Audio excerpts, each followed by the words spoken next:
Oke, assalamualaikum warahmatullahi wabarakatuh. Welcome back channel Laude Official.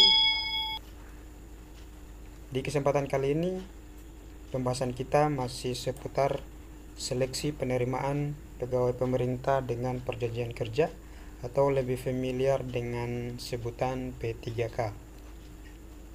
Untuk beberapa menit ke depan kita akan membahas atau mencoba memberi penjelasan terkait pertanyaan-pertanyaan yang sering dilontarkan oleh kawan-kawan kita, antara lain apakah ijazah yang tidak linear bisa mendaftar P3K atau tidak. Kemudian apakah guru honorer yang bukan sarjana bisa mendaftar seleksi P3K atau tidak.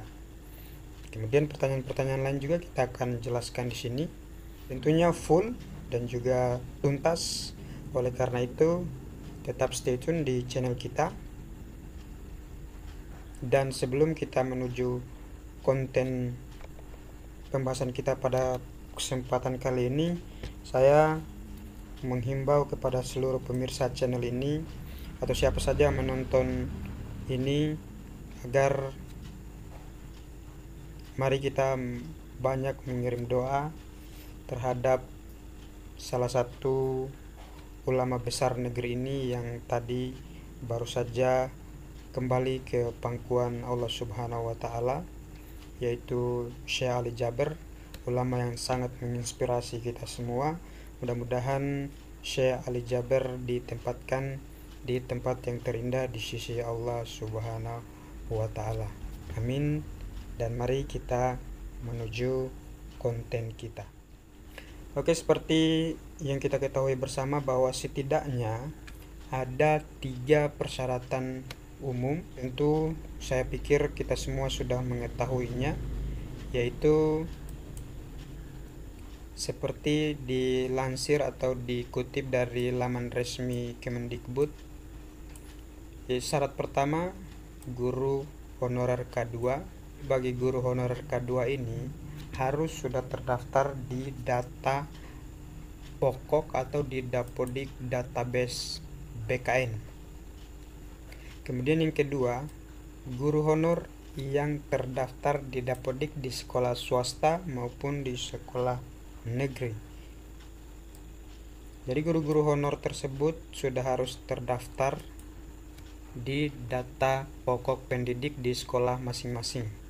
Kemudian yang ketiga, untuk individu atau fresh graduate yang tidak mengajar, yang tidak honor sekarang, posisinya tidak honor, mereka juga berkesempatan untuk mengikuti seleksi P3K dengan catatan individu tersebut harus memiliki serdik atau sertifikat pendidik. Nah, 3 syarat ini kita telah mengetahui bersama, namun ada juga syarat-syarat lain yang perlu kita mengetahuinya, perlu kita memahaminya. Dan syarat-syarat ini yang akan menjawab pertanyaan-pertanyaan teman-teman kita di awal tadi. Jadi saya kelompokkan saja di sini, saya masukkan syarat keempat. Namun ini bukan syarat dari saya, ini dilansir dari situs-situs resmi. Jadi bisa dipastikan bahwa informasi ini adalah informasi yang akurat. Untuk syarat keempat ini adalah ijazah pelamar PPK harus linear. Ini akan menjawab pertanyaan teman-teman yang mengatakan bahwa apakah ijazah yang tidak linear itu bisa mendaftar seleksi P3K. Jadi untuk sekarang informasi yang kita dapatkan untuk bisa mendaftar seleksi P3K itu peserta harus memiliki ijazah yang linear.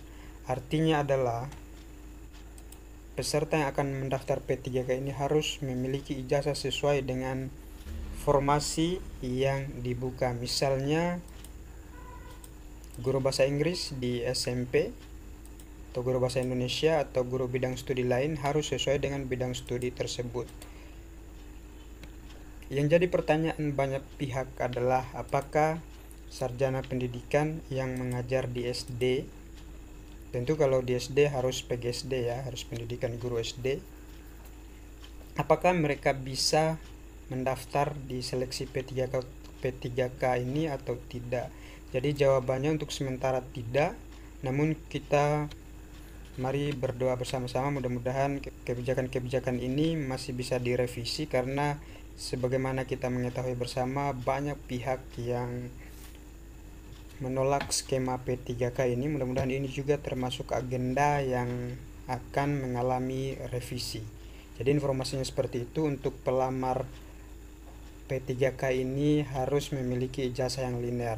Balik lagi dengan pernyataan tadi bahwa misalnya sarjana pendidikan bahasa Inggris atau sarjana pendidikan bahasa Indonesia di jenjang pendidikan sekolah dasar itu tidak bisa mengikuti seleksi P3K karena ijazah mereka tidak linear.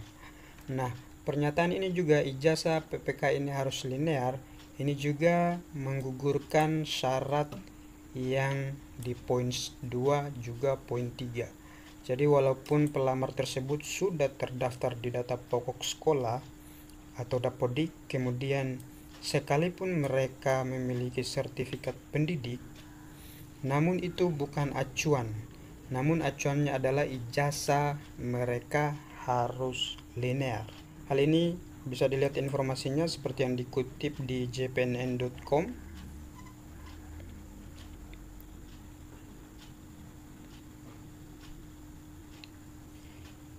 Mungkin ini bisa kita garis bawahi, sertifikat pendidik bukan jadi syarat utama untuk mendaftar P3K. Yang utama adalah ijazah harus linear dengan formasi yang disiapkan. Misalnya formasi guru SD, maka ijazahnya harus sarjana pendidikan guru SD, bukan sarjana pendidikan bahasa Inggris. Terang Iwan kepada jpnn.com baru-baru ini. Jadi linearitas ini diperlukan untuk mengisi formasi sesuai kebutuhan guru P3K. Nantinya setiap Pemda akan mengusulkan kebutuhan P3K ke Kementerian Pan-RB, kemudian ditetapkan formasinya. Proses ini berbeda dengan rekrutmen P3K pada Februari 2019 yang ditetapkan sebelumnya. Jadi jelas bahwa linearitas ijazah ini sangat penting untuk pelamar P3K, karena jika tidak linear maka akan menggugurkan syarat atau ketentuan di poin nomor 2 dan juga nomor 3. Oke, kemudian syarat yang kelima, ini jelas kita sudah mengetahui bersama bahwa pelamar PPPK harus sarjana. Jadi ini juga adalah syarat yang paten bahwa pelamar P3K itu harus sudah memiliki ijazah sarjana, ijazah S1. Namun kita tidak bisa menutup mata bahwa di sebagian, di kampung-kampung, di desa-desa atau di daerah-daerah pelosok Indonesia masih ada guru yang tamatan SMA atau hanya D3, kemudian dia sudah mengabdi lama di sekolah. Nah, yang disayangkan adalah mereka-mereka ini tidak tercover dalam seleksi P3K pada tahun ini. Ini menurut saya sedikit menohok kita, karena kalau kita melihat dari pengabdian, sebenarnya mereka sudah pantas untuk diangkat derajatnya. Namun dengan adanya syarat ini, mereka tidak bisa memiliki kesempatan untuk meningkatkan taraf hidupnya dan juga tentu skill mereka,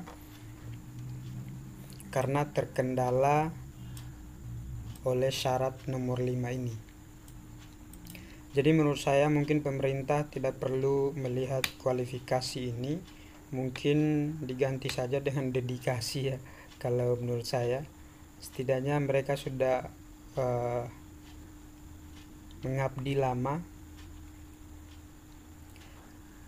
Semua kewajiban-kewajiban mereka sebagai guru mereka telah tunaikan selama bertahun-tahun, dan saya rasa sekarang mereka harusnya sudah akan menuai haknya melalui rekrutmen P3K ini.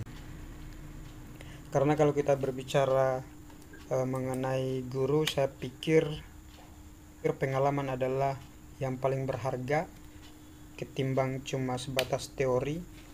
Maksud saya adalah secara praktek tentu guru-guru ini sudah kompeten karena setiap hari mereka laksanakan tugasnya, ketimbang hanya sekedar memenuhi seleksi, di mana seleksi ini tentu sistemnya atau mekanismenya masih seperti ujian-ujian kemarin. Kita harus mengisi pertanyaan, dan saya pikir ini hanya teori-teori saja. Praktek tentu mereka sudah jauh menguasai hal tersebut. Mungkin syarat ini bisa direvisi. Jadi saya pikir seyogyanya syarat ini juga tidak menjadi penghalang untuk mereka bisa memperbaiki nasib ke depannya melalui P3K ini. Oke, kawan-kawan sekalian, itu saja yang bisa kita share atau kita bagikan pada kesempatan kali ini. Jika teman-teman merasa informasi ini bermanfaat, bisa dukung channel kita dengan cara subscribe dan juga nyalakan loncengnya agar kita bersua-sua kembali lagi di video-video berikutnya. Oke, dan saya akhiri. Assalamualaikum warahmatullahi wabarakatuh.